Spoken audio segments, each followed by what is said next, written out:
New York is known for sometimes having extreme weather.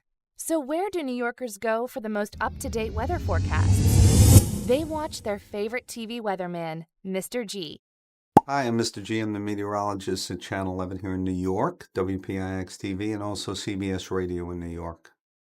So I'm in charge of telling a story, building a drama of cold temperatures, wind chill factors, snow on the ground for 35 days. For the 19th time this season, flakes are in the air. It's been snow to sleet, it's been sleet to snow, it's been snow to sleet to rain, it's been raining on Long Island, sleeting in the city, snowing in the suburbs. I want to build up this story to announce what people don't want to hear, another possible snowstorm. The polar vortex is back. More on this later on. Does a cold winter mean a warm summer? No, it's folklore. So how do New Yorkers handle all this bad weather news? Certain kind of weather affects people. I mean, it's been a winter where snow's been on the ground a long time. That affects people. I think people have been indoors a lot. But New Yorkers are a tough group. I think people want to connect. And so weather's a great way to connect.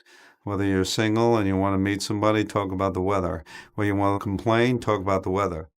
And even though the weather may not be getting any better, the technology we use to predict it is. When I first started the business, it was 72-hour forecast.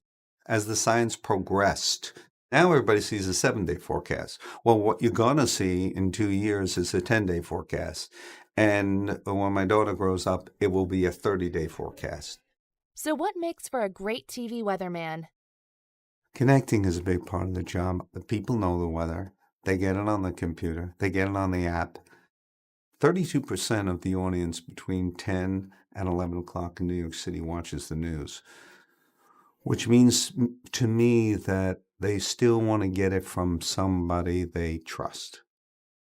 So they watch Mr. G for a reason. I still haven't found out that reason, but I know I work hard to tell a good story every night.